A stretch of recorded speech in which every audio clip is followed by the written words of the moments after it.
السلام عليكم ورحمة الله وبركاته. إن الحمد لله نحمده ونستعينه ونستغفره ونستهدي ونتوب إليه. أشهد أن لا إله إلا الله وحده لا شريك له، وأشهد أن محمدا عبده ورسوله لا نبي ولا رسول بعده. اللهم صل وسلم وبارك وكلم على نبينا محمد وعلى آله وأصحابه ومن تبعهم بإحسان إلى يوم الدين. أما بعد، قال الله تعالى في القرآن العزيز: أعوذ بالله من الشيطان الرجيم. يا أيها الذين آمنوا اتقوا الله حق تقاته ولا تموتن إلا وأنتم مسلمون. وقال رسول الله صلى الله عليه وسلم في حديثه: أن تؤمن بالله وملائكته وكتبه ورسله واليوم الآخر وتؤمن بالقدر خيره وشره. صدق الله العظيم وصدق رسوله الكريم ونحن على ذلك من الشاهدين. Alhamdulillahi Rabbil Alamin. Para ikhwah wa akhwati fillah, insyaallah dirahmati Allah subhanahu wa ta'ala. Alhamdulillahi Rabbil Alamin. Pada kesempatan yang penuh dengan barakah, tidak ada ungkapan yang terbaik kecuali ucapan Alhamdulillah. Segala puja dan puji syukur hanya milik Allah subhanahu wa ta'ala atas semua bimbingan yang Allah bimbingkan kepada kita, sehingga dengan bimbingannya Allah mudahkan kita semuanya untuk bisa menaikkan kewajiban kita kepada Allah subhanahu wa ta'ala. Bukan kita yang hebat, bukan kita yang kuat, tapi Allah yang berikan kemudahan. Makanya tidak ada ungkapan yang terbaik kecuali syukur kita kepada Allah subhanahu wa ta'ala. Semoga bimbingan ini bimbingan bagian dari bimbingan yang menjadikan kita semuanya menjadi orang yang husnul khatimah. Karena kalau Allah sudah cinta pada seorang hamba, tegas Rasulullah mengatakan, "Idza aradallahu bi'amdi al-khairah." Apabila ada seorang hamba, kata Nabi, yang jika hamba ini Allah kehendaki menjadi baik, maka ista'malah, hamba ini akan dibuat oleh Allah untuk sibuk dalam beramal. Para sahabat bertanya, qila kaifa yasta'maluhu ya Rasulullah? Bagaimana cara Allah subhanahu wa ta'ala membuat seorang hamba sibuk dalam beramal? Kata Nabi, yuwaffiquhu bi'amalin salihin qabla mautih. Allah membimbingnya untuk melakukan amal saleh sebelum kematian menghampirinya. Makanya ada istilah hidayah, ada istilahnya taufik. Apa bedanya taufik sama hidayah? Apa taufik hidayahnya? Yang selama ini kita pahami, ya sama aja sih, sama-sama apa? Sama-sama petunjuk. Padahal beda. Kalau taufik itu petunjuk yang memang Allah bimbing kepadanya. Tapi kalau hidayah itu yang sifatnya umum. Ibarat simpelnya begini. Kalau kita barangkali tanya alamat, orang kemudian menunjukkan.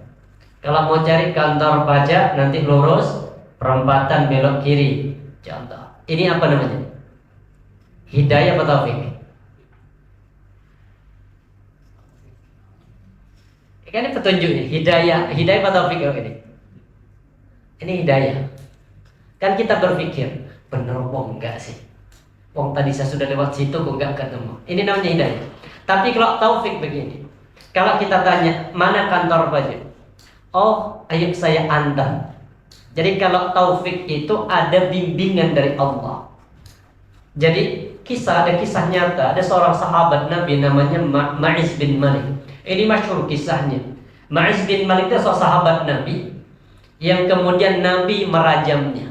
Karena satu ketika beliau datang ke Rasulullah dan berkata, "Ya Rasulullah, sucikan aku ya Rasul." Subhanallah, Pak. Nabi mendapatkan kalimat ini, itu Nabi kaget seolah-olah ada petir yang menyambar di siang bolong. Ada sahabat datang minta sucikan. Tapi Nabi hanya kalimatnya begini, "Wa ima'iz ulang." Beristighfarlah, bertobat pada Allah. Tujuannya Nabi itu biar Ma'iz itu menarik ucapannya, tidak mengatakan sucikan. Tapi sudah pulang, bertaubat, beristighfar, taubatnya sudah. Tapi kemudian masih terus terngiang-ngiang dosa-dosa ini. Datang pada Nabi sampai yang kedua, sama Nabi. 3 kali datang sama. Baru kemudian yang keempat, Nabi menunaikan haknya untuk merajam sahabat itu.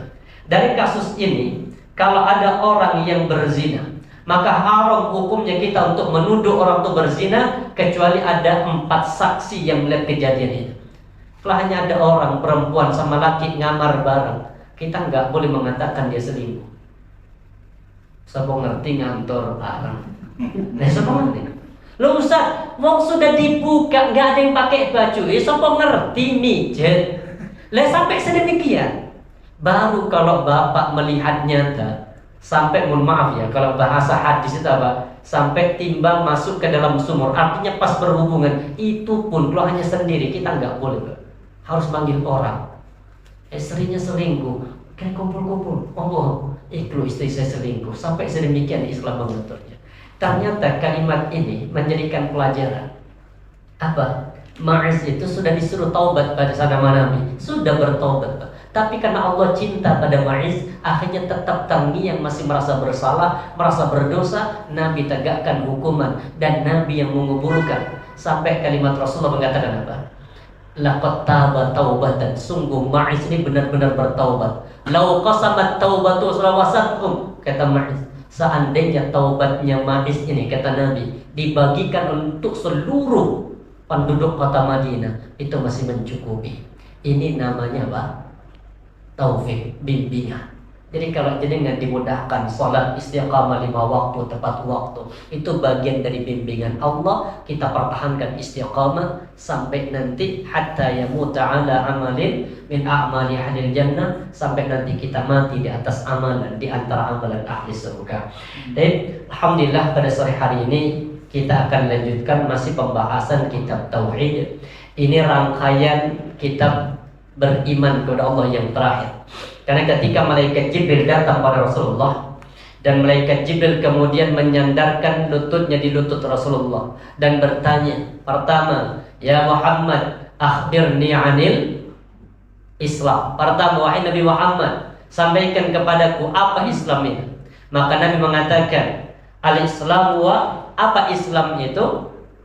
An tashhada an la ilaha illallah wa anna Muhammadar Rasulullah wa tuqimas salat wa tu'tiyaz zakat wa tasum Ramadan wa tuhajjal bait man istata'a ilaihi sabila. Apa kata Nabi? Sadaqta, engkau benar. Fa'ajibtu yas'aluni fasaddaqau. Aku takjub, kata Umar. Kenapa? Dia yang tanya, ketika dijawab kok dia yang membenarkan. Berarti ini kan bukan murid, tapi apa? Guru. Tapi nggak tahu kalau ini malaikat. Umar melihat kejadian itu nggak tahu. Yang kedua kemudian, akhbirni ya Muhammad, akhbirni anil iman. Tunjukkan kepadaku Muhammad apa si iman nih. Baru Rasulullah menjawab, apa iman itu? Antu'mina billah. Nomor 1, engkau beriman kepada Allah. Yang kedua, wa malaikatihi, dan kepada seluruh malaikat-malaikatnya, wa kutubihi, seluruh para kitab-kitabnya. Jadi kita sebagai seorang muslim itu mengimani ada kitab di luar Islam. Namanya apa? Injil, Taurat, Zabur. Wajib kita beriman. Tapi kita nggak usah mengkaji, kita nggak usah membaca. Kenapa? Karena kalau kita baca kitab Injil, kita baca kitab Zabur, itu kita nggak akan mendapatkan pahala. Kecuali kalau memang orang yang khusus mengkaji tentang itu. Barangkali contoh kristolog mengkaji tentang Injil, itu untuk mencari kelemahan Injil, karena Injil tidak dijamin oleh Allah kemurniannya. Sedangkan Al-Quran Allah mengatakan apa? Inna nahnu nazzalna dzikra, kami, kata Allah yang menurunkan Al-Quran, wa nahnu lahu hafidun, dan kami pula, kata Allah, yang akan menjaga. Makanya kalau Al-Quran sampai hari kiamat itu masih tetap originalitasnya, nggak akan pernah berubah. Titiknya, harokatnya, kemudian tempatnya, itu masih akan tetap sama. Terbitan manapun itu pasti sama.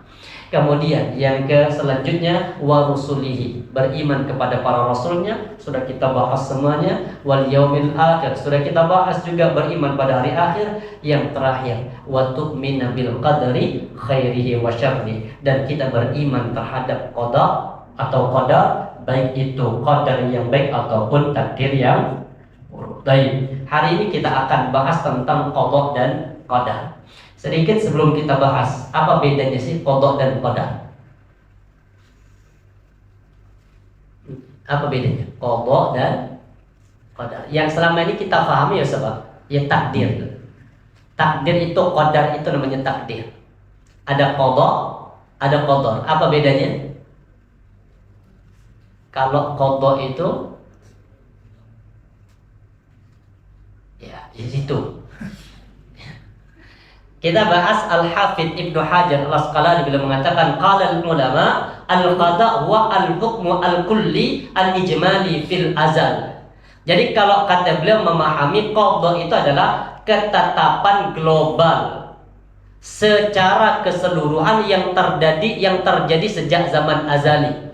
Contoh Bapak, ditetapkan oleh Allah catatan rizkinya 100. Ini apa namanya? Qada apa qadar? Qada. Kemudian wal qadru, sedangkan qadar jazaiyat dzalikal hukmi wa tafasilihi. Sedangkan qadar itu kalau kata beliau bagian-bagian dari rincian ketetapan global. Jadi ketetapan umumnya itu namanya qada, sedangkan ketika kejadian sudah terperinci itu baru namanya qadar. Seperti jenengan kerja di kantor pajak. Qada apa qadar? So, qada mesti tulis kantor pajak alun-alun. Nah, qadanya apa? Rizki. Allah tetapkan rizki Bapak 50. Sudah, ini namanya qada. Kemudian perinciannya kerja. Kan ada yang mungkin dulu pernah kerja di tempat ini dulu sebelum ke sini, pernah kerja di sini. Jadi rizkinya itu apa macam-macam. Dan turunnya rizki itu baru namanya takdir. Seperti Bapak turun SK, pindah barangkali ke Papua. Apa namanya? Terus takdir. Makanya kemudian konsepnya begini, ini konsep sedikit tentang rizki, memahami takdir. Apa? Kalau memang rizki Bapak masih ada di Malang, gak akan pernah dipindah. Tapi kalau rezeki yang turun di Malang sudah nggak ada, maka pasti SK itu akan turun, kemudian mengikuti rezeki akan diturunkan di mana. Makanya saya punya jamaah itu tentara. Kok tuh senengin Pak, memang rotok keras ini kan apa namanya itu? Komandan. Tunggangi semua jamaahnya Pak. Bahkan Ustaz apa? Biar cepat pindah. Turun SK. Wis pindah hanya ke Bandung. Sampai motornya wis dijual, sepedanya dijual semua sudah. Ternyata baru bentar, kalau nggak salah sebulan, SK turun lagi, balik ke Abdurrahman Saleh. Tak kuyolin, enggak Pak. Kalau memang rizkinya masih turun di Malang, SK itu pasti akan turun. Jadi artinya begini, qada itu ketetapan secara ijmal, kayak sama aja dengan ketetapan target pajak. Itu kan ada target pajak. Targetnya berapa persen? 100. Kemudian pelaksanaan di bawah itu kan bisa jadi apa? Mengalami kesulitan. Qadanya itu ketetapan awal, sedangkan kejadian yang terjadi di bawah baru kemudian namanya apa? Takdir. Paham? Qada sama qadar. Jadi kalau qada itu ketetapan secara umum, umur kita berapa? 80, itu namanya qada. Kemudian ketika kita jalani satu demi satu, itu baru namanya takdir. Baik. Kemudian kalau kata Al-Jurjani dalam kitab At-Ta'rifat, wal farqu bainal qadari wal qada, bedanya antara qadar dan qada, wa annal qada wujudu jami'il mawjudat fil lawhil mahfuz mujtami'ah. Kata beliau, kalau qada itu apa? Bentuknya ketetapan global seluruh makhluk yang tertulis di lauhil mahfuz. Wal qadru, sedangkan qadar wujuduha mutafarriqa fil a'yuni baina usuli syara'itiha. Sedangkan qadar ketetapan adanya makhluk tertentu setelah terpenuhinya syarat-syaratnya. Hampir zaman. Jadi kalau qada itu umum menyeluruh, kalau takdirnya apa? Setelah terperinci. Baik. Sedangkan bagi orang yang beriman punya kewajiban untuk beriman kepada namanya qada dan qadar. Cuma untuk memahami qada dan qadar ini memang hal yang paling sulit. Sampai gara-gara qada dan qadar ada dua kelompok atau dua golongan yang masuk dari kategori golongan yang 72 dari umat Nabi Muhammad. Karena Nabi mengatakan tafarraqat an-nasara ala ihda wa sab'ina firqatan. Kata Rasulullah, Nasrani itu akan terpecah belah menjadi 71 golongan. Kulluhum finnar illa wahid. 70 masuk neraka, hanya satu yang masuk surga. Wa tafarraqat Yahudi. Sedangkan Yahudi itu terpecah belah menjadi apa? Itna wa sab'in, 72. Semuanya di neraka kecuali satu. Kalau umat Nabi Muhammad berapa? Wa tafarraqat ummati, dan umatku kata Nabi terpecah belah menjadi salasa wa sab'in, 73 golongan. Kulluhum finnar, semuanya di neraka, illa wahid, hanya satu yang ke surga. Siapa itu yang ke surga? Akhirnya saling mengaku. Syekh Muhammad yang mengatakan, yo itu pasti Muhammadiyah. Yang NU mengatakan, ya pasti NU. Syekh Salafi mengatakan ya Salafi. Padahal Nabi menjawab kalimatnya umum. Apa kata Rasulullah? Yang satu itu kata Nabi, ma'ana wa ashabi, yaitu orang yang ikut ajaranku, yang ikut aku, wa ashabi, dan juga ikut terhadap sahabat-sahabatku. Ada dua kelompok di antara 72 gara-gara salah dalam memahami takdir. Namanya Qadariyah sama Jabariyah. Kalau Qadariyah itu memahami semua yang terjadi ini takdir. Contoh, jadi maling. Berarti apa? Takdir. Korupsi, takdir. Berarti jangan salahkan apanya? Orangnya, pancen tertulis di masuk akal juga sih, takdir. Contoh, Gus Samsudin. Ini kan lagi viral itu. Saya nggak senang cuma Gusnya, cuma apa ya, nggak bagusnya menggunakan konten agama. Jadi konten-konten sebagai hiburan silakan, tapi jangan menggunakan konten ajaran syariah. Dia memplesetkan apa namanya, bertapa di gua, datang Wahabi mau ngambil pedang habis terlempar, wah kira menjadi Wahabi. Kemudian yang terakhir apa itu? Tukar pasangan, tukar istri kan. Dijadikan konten, akhirnya ketangkap. Ketika ditangkap, gak apa-apa, saya senang. Selama itu memang tujuannya untuk ridho Allah. Nah, mana kok tujuan ridho Allah? Alhamdulillah, enggak. Jadi takdir itu, jadi qadar itu makanya disebut dengan Qadariyah sama Jabariyah. Kalau Jabariyah, semua yang terjadi itu nggak ada sangkut pautnya dengan ketentuan Allah. Semuanya karena apa? Manusianya. Aku bisa seperti ini, bisa hebat. Itu karena, wah ini kasusnya siapa? Qarun. Ketika Qarun ditanya, dari mana kau bisa sekaya ini? Apa jawaban Qarun? Innama utitu ala ilmin indi. Aku bisa suki begini yo karena aku punya ilmu. Sedangkan kita di mana posisinya? Orang beriman di mana? Tengah-tengah. Kita percaya adanya takdir, tapi takdir tidak akan terjadi kecuali harus ada ikhtiar, usaha. Sama kayak kasus kemarin, jadi kan nyoblos, yang nyoblos contoh. Sudah kita ikhtiar, sudah. Bahkan TPS belum buka DCI. Saking apa? Semangat ikhtiarnya. Nyoblos di antara salah satu pasrah. Doa sudah. Kemudian ajak keluarga ke surga. Tapi ternyata hasilnya tidak sesuai dengan apa yang kita harapkan. Apa namanya? Takdir. Ini banyak ayat di Al-Quran tentang masalah takdir. Kita langsung ke konsep hadisnya. Ada banyak hadis ya. Saya bahas sedikit tentang perdebatannya Nabi Adam sama Nabi Musa. Kan gak pernah ketemu nih, tapi ada hadisnya. Ini hadisnya sahih. Jadi Nabi Adam itu pernah mendebat Nabi Musa. Ini hadisnya. Ihtajja Adamu Musa alaihi wassalam. Terjadi adu argumentasi antara Nabi Musa dengan Nabi Adam. Faqala lahu Musa. Nabi Musa berkata, "Ya Adam, wahai Adam, anta abuna," kata Nabi Adam. Kata Nabi Musa, "Wahai Nabi Adam, engkau itu bapak kami. hayyabtana wa akhrajatana minal jannah. Engkau ini menyia-nyiakan apa? Menyia-nyiakan kami dan engkau mengeluarkan kami dari surga. Jadi Nabi Musa itu memahami apa? Iki gara-gara Nabi Adam kita sampai hidup di dunia. Coba Nabi Adam gak makan buah khuldi, karena waktu itu saya di surga, gak usah kesel-kesel, gak usah milih beras mangil, gak usah, wis langsung di mana? Surga. Nah, ini pemahamannya siapa? Nabi Musa. Jadi Nabi Musa berkata, ini gara-gara engkau ya Nabi Adam. Coba antang sabaro, gak usah makan apa yang dilarang oleh Allah, kan kami gak usah hidup ke dunia. Toh kami langsung di surga bersama dengan bidadari. Dan dari kenapa Nabi Musa mendebat begitu? Karena memang hidupnya Nabi Musa itu berat. Nabi Musa itu menghadapi kaum namanya apa?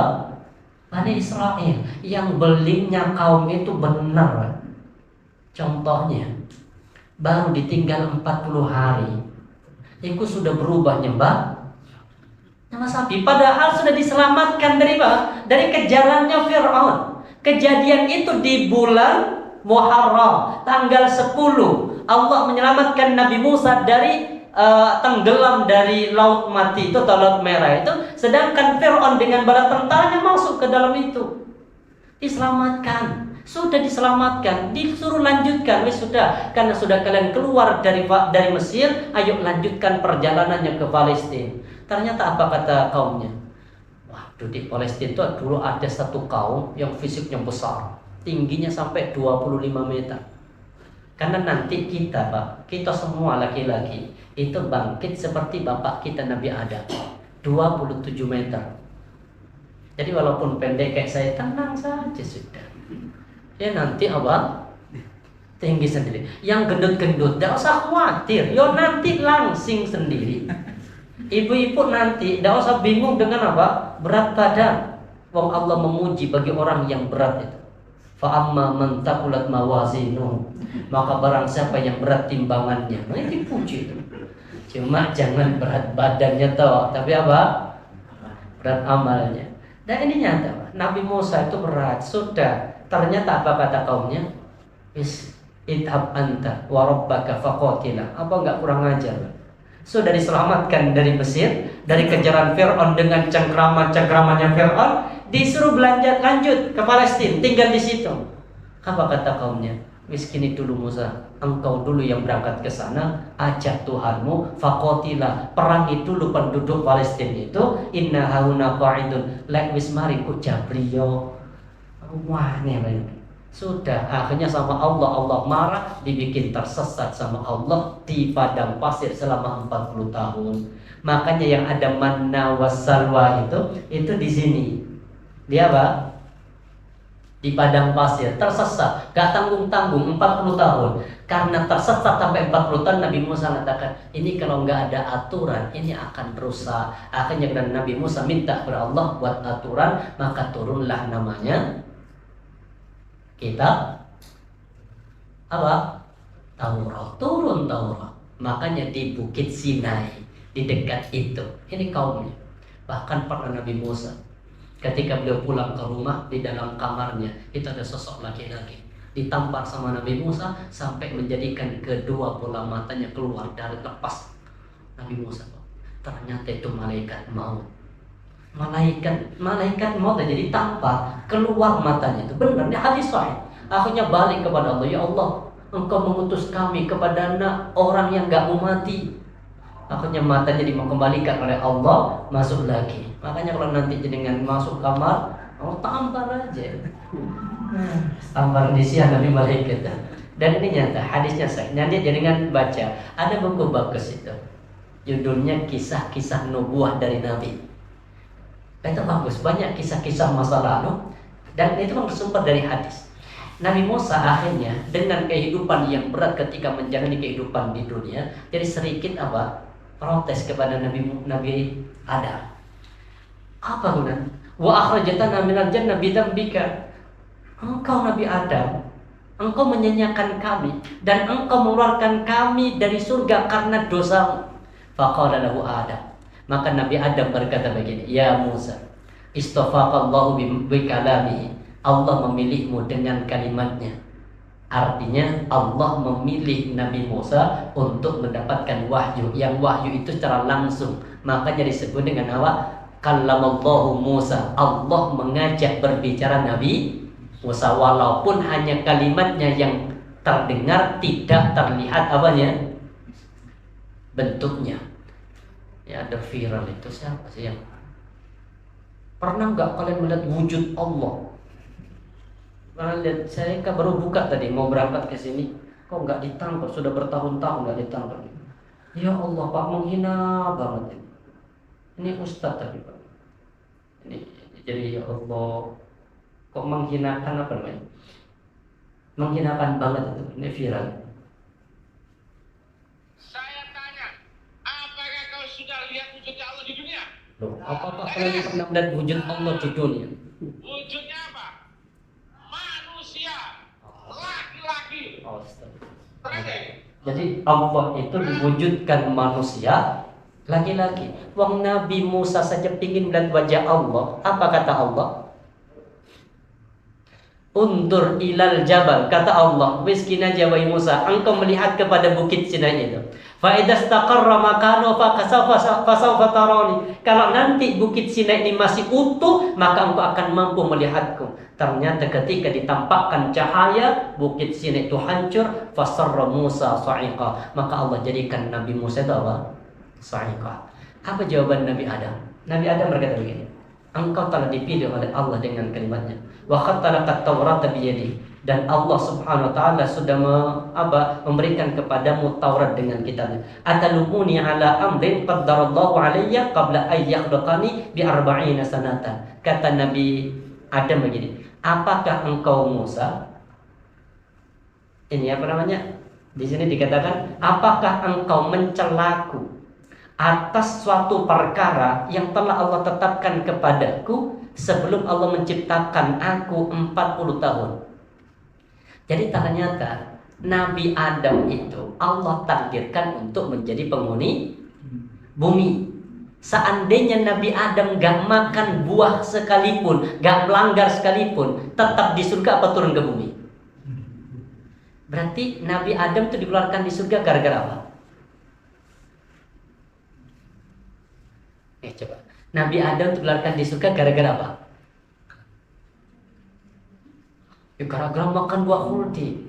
Kalau gara-gara makan buah khuldi, kenapa kok nggak suruh bersih-bersih surga aja? Kenapa kok harus keluar? Enggak. Jadi jangan dipahami Nabi Adam tuh keluar tuh gara-gara melanggar. Nabi Adam itu memang Allah tetapkan di dalam Al-Baqarah ayat yang ke-30.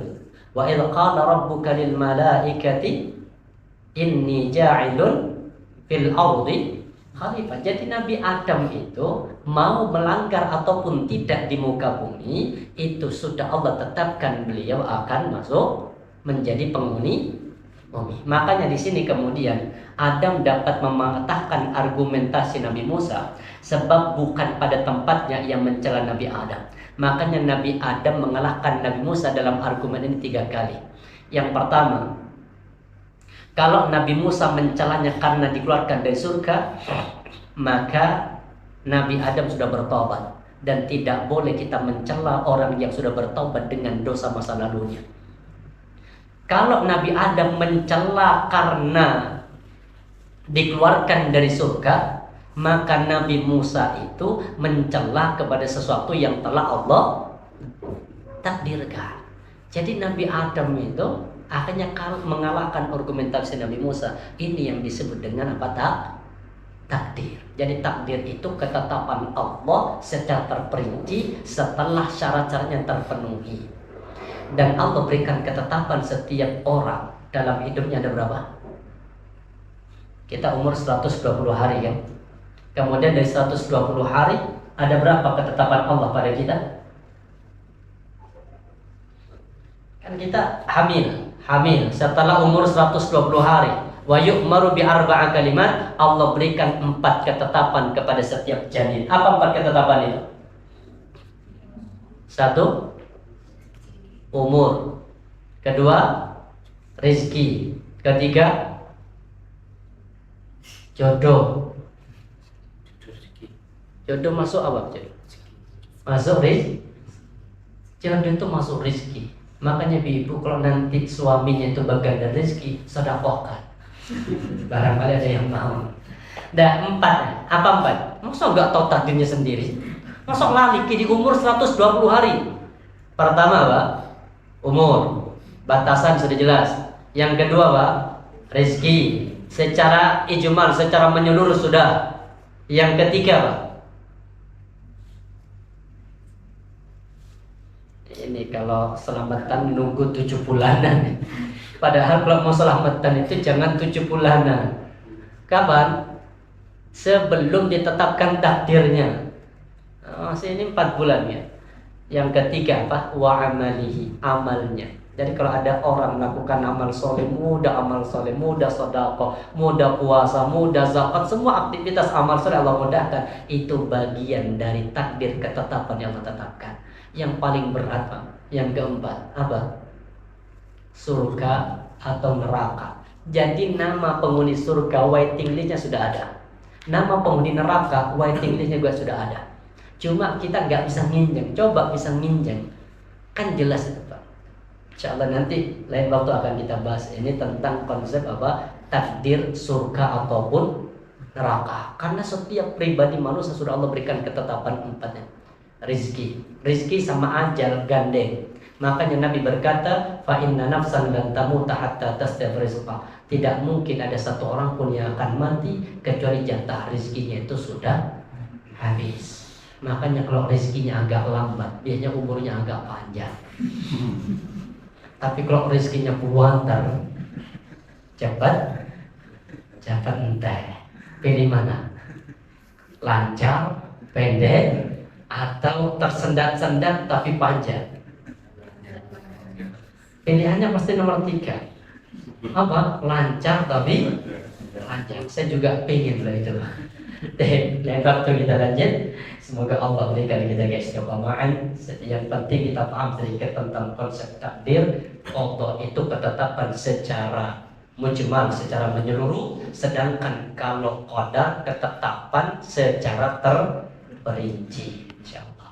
Subhanallahi bihamdika, asyhadu an la ilaha illa anta, astaghfiruka wa atubu ilaik. Assalamualaikum warahmatullahi wabarakatuh.